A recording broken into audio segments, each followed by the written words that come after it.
In the mid-19th century, European powers were desperate to discover a faster sea route to Asia. A passage through the frozen roof of the world, the Arctic Northwest Passage. But the Arctic was not a frontier. It was a graveyard. A place sailors called the White Hell. And among all the tragedies that vanished into that icy silence, one stands above the rest. A modern fleet of 2 reinforced warships. A crew of 129 men. And not a single survivor.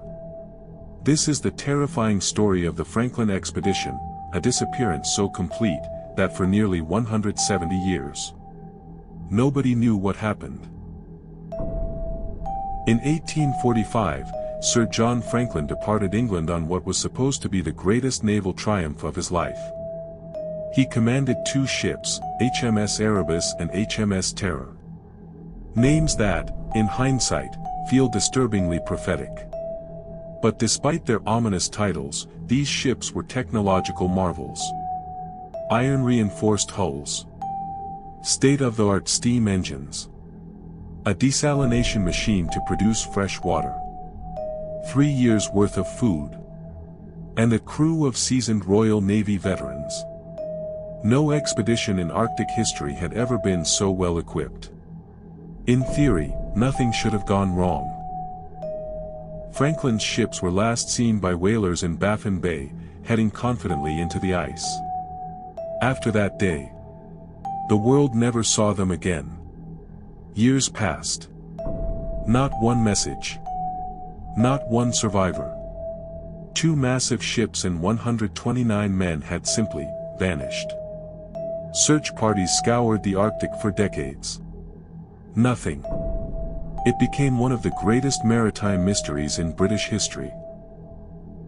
Eventually, through Inuit accounts, scattered human remains, and a single scribbled note found in a cairn, the world learned a fragment of truth. Franklin had died. The ships had been trapped in sea ice for nearly 2 years. And the surviving crew tried to march south, on foot, across the endless Arctic wasteland. But there was still no answer to why a fully supplied high-tech expedition collapsed so completely. Then came the most chilling evidence. Forensic analysis of recovered bones showed deep-cut marks, consistent with butchering. The Franklin men, in their final days, had resorted to cannibalism. But what drove them to such madness? The answer came only in the 21st century. Scientists discovered that the men's bones, hair, and even soft tissues contained extremely high levels of lead. Not normal exposure. Not accidental contamination. Levels that would cause hallucinations, confusion, paralysis, and uncontrollable desperation. The source was the expedition's food supply. Thousands of hastily manufactured tin cans sealed with cheap lead solder. As the cans rusted in the Arctic cold, their contents became toxic. The crew slowly went insane, while trapped in an endless field of ice. In the end, it wasn't the Arctic that killed them. It was the very technology designed to protect them.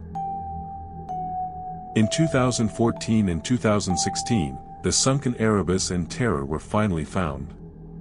They were incredibly well preserved. As if the ice itself had protected them for 170 years. The ships had not exploded. They had not capsized. They had simply been abandoned by men who were too sick, too disoriented, and too desperate to survive.